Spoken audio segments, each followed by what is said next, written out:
When we look back over the last 5 to 7 decades, after World War II, we ran manufacturing. We controlled all aspects of commerce across the globe. We had the strongest military.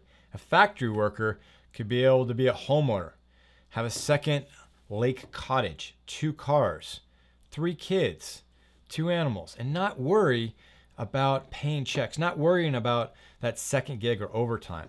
Things have changed. We no longer have the strongest military. If we did, another country would not have access and power over our entire grid system.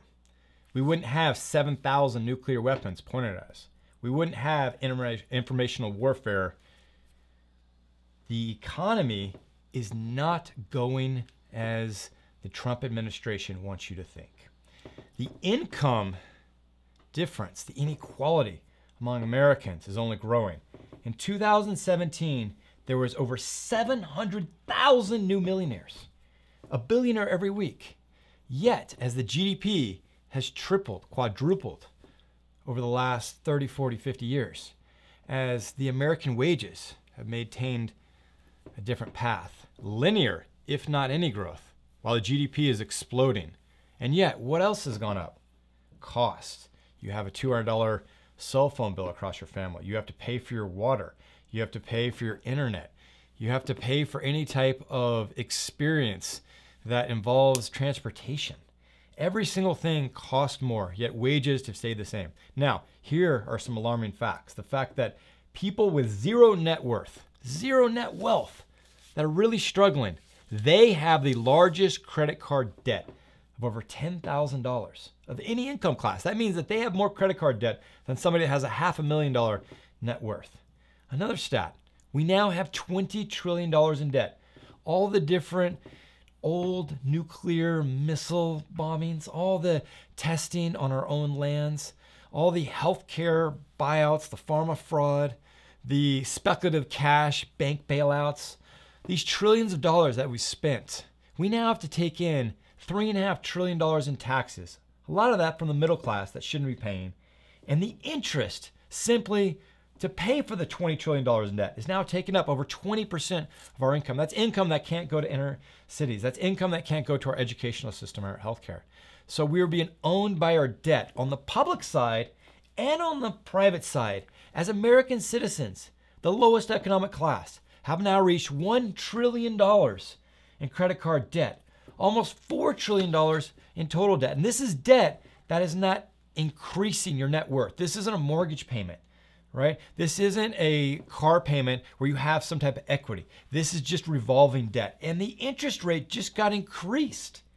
So guess what happens? Just as the American economy, as the taxpayers, as the United States of America is having to pay a large percentage of our income that can't be invested in our country on actually servicing our $20 trillion debt. The same thing is happening to the American public. The $10,000 in credit card debt, the ones that are struggling for every dollar, every dime, that have 2, 3, 4 jobs in that household, those, the interest rates have gone up. Their debt has gone up.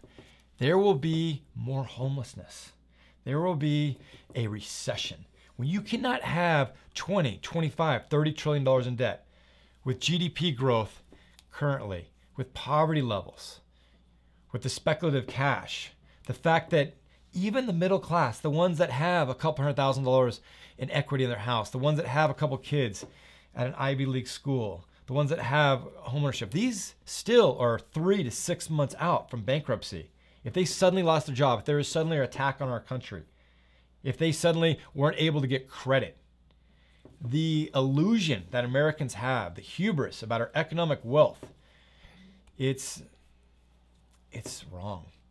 It is the wrong impression for America's youth. We need to pay down our debt, and we need to allow the lowest economic class to get this debt manageable, to have lower interest rates, to be able to climb into homeownership, into the middle class. The American dream, that is what our movement is about. And so do not be fooled by these numbers where the economy is going through, the stock market is going through the roof. Millionaires and billionaires are profiting from these tax breaks, from legislative corruption. But the ones that don't have a say, the ones that have the most debt, it will continue. The path is becoming more aggressive. Ending Income Inequality in America, 2020, Hart Cunningham.